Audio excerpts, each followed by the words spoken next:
And they said, well, we think we should sell it. We think Alan fought for me. He actually went and said, no, we're going to release this movie. Hey guys, welcome back to the channel.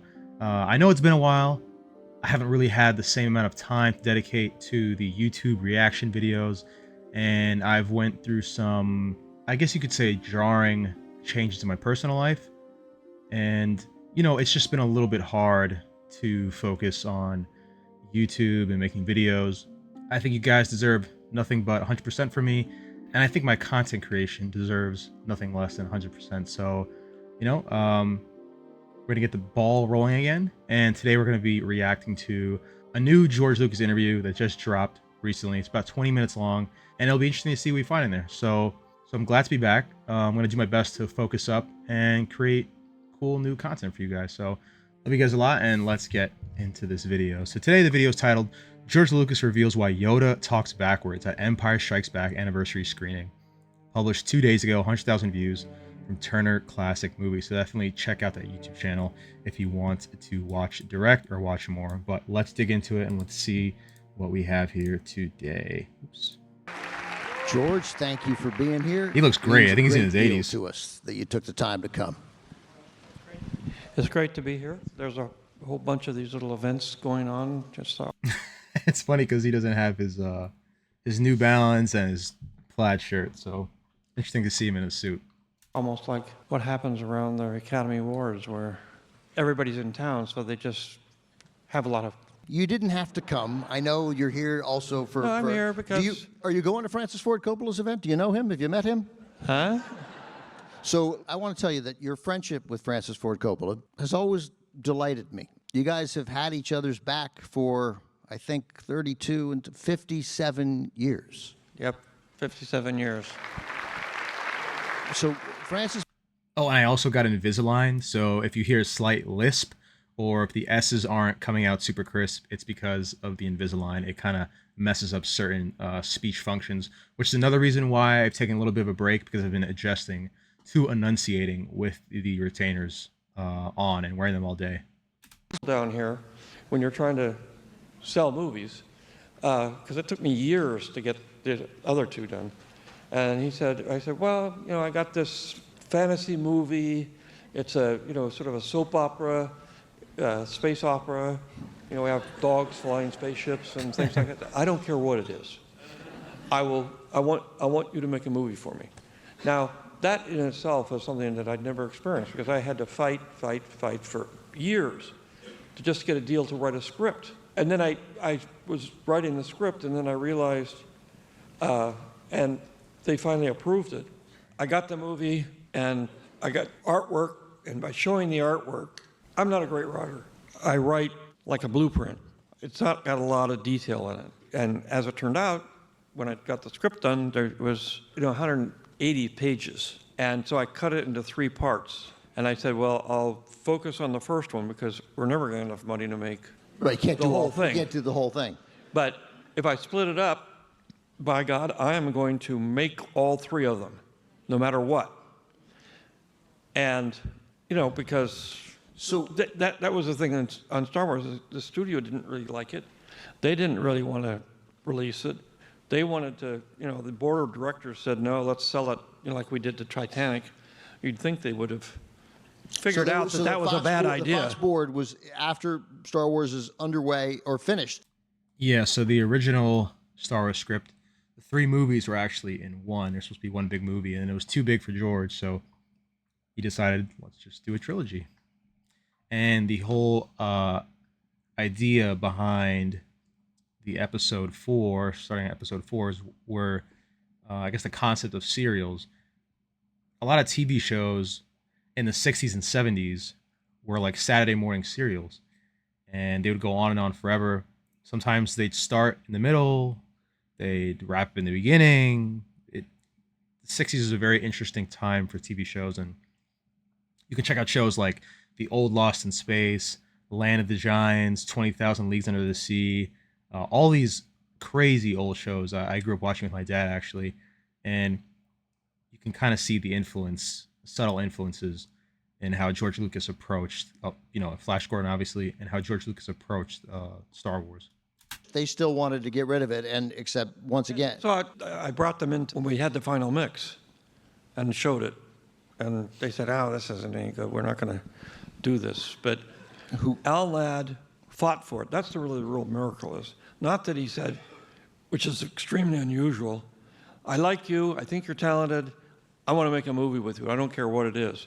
Now, that never happens.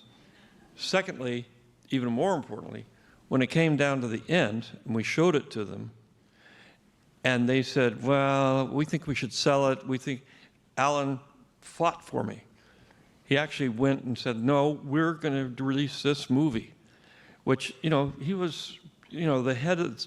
And the crazy thing is, George Lucas is talking about someone who fought for him at a time when he had some notoriety with American Graffiti, and I'm sure he had some notoriety amongst his colleagues and his peers, but he had someone fight for him and fight for his script.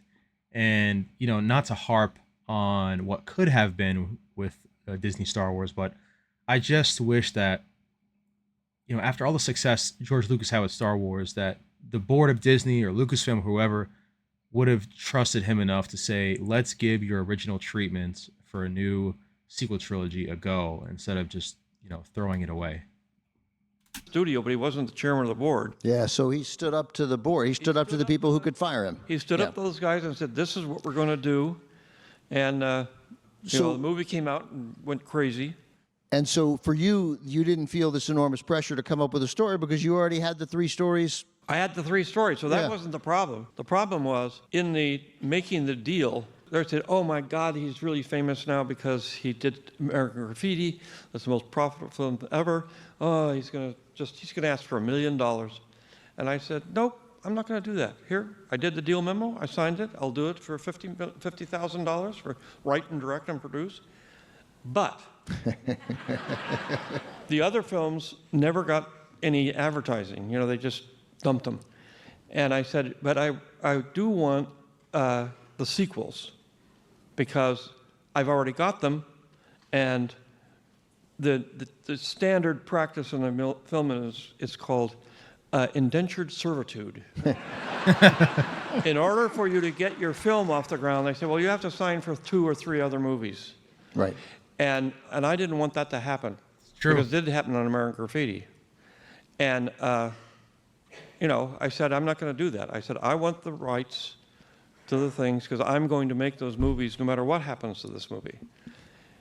And besides that, I'd like licensing. And they said, what's licensing? They said, what? I never heard of that. And I said, well, it's the toys, baby, and the merch. And T-shirts and things like that. And they said, Whatever. well, we can't, they won't, you're not going to, they talked to themselves, look, he's never going to be able to do that. The toy companies and the things, they will, it takes them $1 billion. Who would want a flying space dog? Or make anything. So yeah, he's going to make a few posters and, but there's no money in that. And it's so odd because at that time, toys were what people played with. They didn't have phones or, online gaming, or it was go outside, you play kickball with your buddies, you play baseball with your buddies, football, whatever. And when you went home, you didn't even have Legos. Like my dad, he always collected G.I. Joes. Those are the things that kids played with. So the fact that they gave up the licensing is absolutely crazy. To a franchise with licensable characters like Chewbacca, Han Solo, the ships, good for George. Not at all. That's what made George Lucas. But That's what made was Lucasfilm and doing ILM. it to get the kids to walk around Disneyland and the Comic-Cons and all that kind of stuff to advertise the movie. And that's why Fox was so shocked when the first day the lines were all around the block. I said, where'd these people come from? Because they hadn't really done a campaign. So that's why then, so then they're getting to the point. My wife is going to kill me. But at the same time, getting to the point is, I said, the movie came out, huge. Okay, we want to do it. We want to do the next one. I said, well, the thing is, I think I'm going to finance the next one myself. I'm going to start my own company. I'm going to do it. And I own the sequel rights, so I'm going to do the next 2.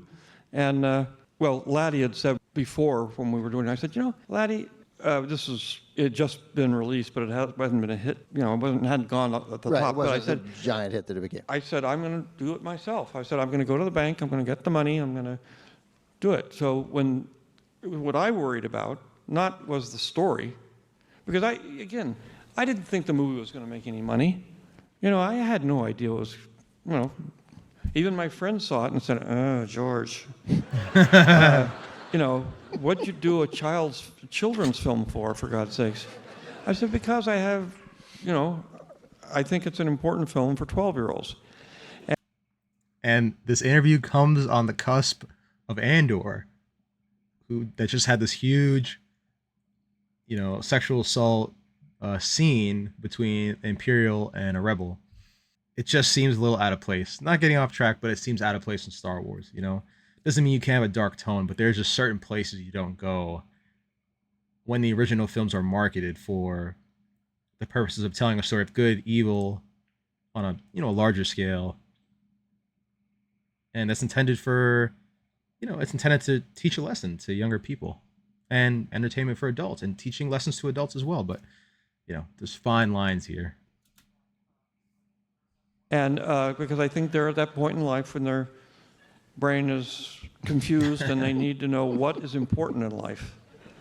And that's what started it, and that's why I wanted to make it. And I certainly didn't think it was going to make any money. And I didn't think American Graffiti was going to make any money. So that was all just sort of... So much. And after American Graffiti said, well, that's the last time that's ever going to happen. You know, I'm just going to go back to working for, you know, $50,000 for 3 years work. So you're telling me you weren't nervous? that's what I'm hearing. So I told you everything. That's so let me get so that's amazing. You said a different. I mean, your brain works differently than the rest of us. It just does. Like you had very different.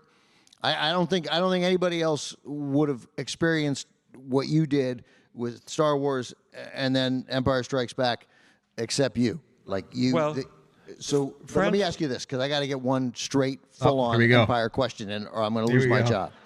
Well, but that, you know, Francis and I had moved to San Francisco. We had American Zoetrope, and he was trying to finance his own movies. Come on, so pop we the were question. doing it together. So I wasn't the only one. We had a little company. But again, you bet on yourselves, and that you have that to, is man. that is a lesson that all of us guys can bet learn. on yourself. And you bet on your. Right? This is a side hobby for me. In my professional life, I bet on myself, and it's worked out. Bet on yourself, no matter what it is. Achieving a goal at a sport, a job, your love life, a hobby, whatever. Set your goals, strive for them, achieve them. It'll be the best thing you ever do. Do without those regrets. Yourself, and you both won, and you both deserve it. Why does Yoda speak backwards? There you go. Well, I will He tell says. you. Okay, thank you. Yoda had a very distinctive way of talking because, and it was done purposely because if you were speaking regular English or people don't listen that much. But if he has an accent or it's really hard to understand what he's saying, they focus on what he's saying. And what he was basically the philosopher of the movie. Right. So he was talking about all of the things, you know, in long talking scenes and stuff where I had to figure out a way to get people to actually listen, especially 12-year-olds. All right, I'll give it a try. No. Try not. Do. Or do not. There is no try.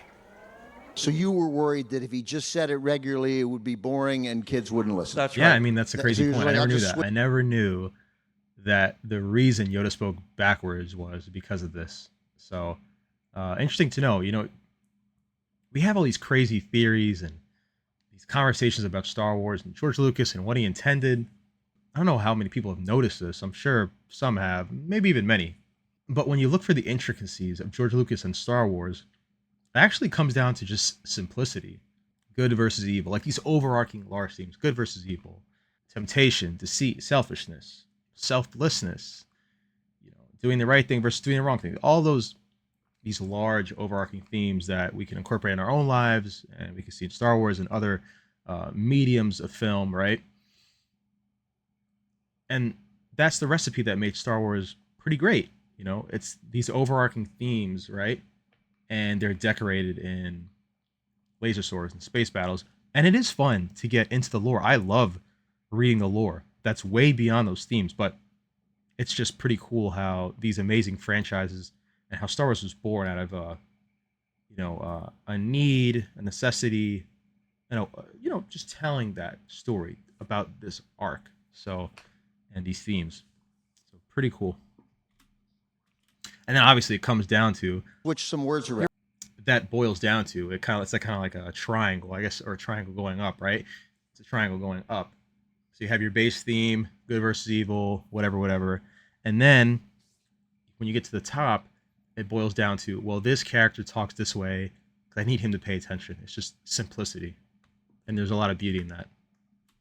You're hired. Oh, fantastic. Well, it seems to have worked out. If you, I heard you say this outside. This is the last question I'm going to be able to ask you. But Yoda and Lando are sort of the two main new characters in Empire. Oh. Can you choose which one you like better? I think I know the answer now. Yeah, you already know the answer, which is Yeah, say it, bro. when you make a movie and you create characters, it's an original. There's a big difference between an Imagine calling George Lucas, adapted bro. screenplay, which somebody else wrote, and of course that person doesn't get any credit at the Academy Awards. Right. Although that's the hardest thing to do, is to stare at a blank page and write the story, and make it a play or whatever. That's the hard part. The easy part is, and it's not that easy, but that's where the modern world is going to come into it, because they did. Francis, in those days, he would take great plays or great books and put them on his computer. He had a thing, and it would take it, and then he'd have it paginated. So it'd be all like a script. Well, so it was like early AI. And then he would sit down and rewrite, because he was very much with me, he said, look, the first draft's going to be horrible. You're going to want to commit suicide. The second draft will also be bad.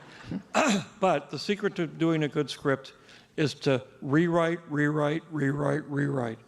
Don't stop. And, It's crazy. Say this is good I was watching enough. a behind the scenes the other day, and Dave Filoni actually does something very similar. I think it's something he probably picked up from George. Rewriting, all the way up until the point of filming. Now, it could be detrimental in some sense, like The Rise of Skywalker. They didn't know who the hell Rey's parents were for the whole damn film. That's something you should have hammered down. But revision is very good.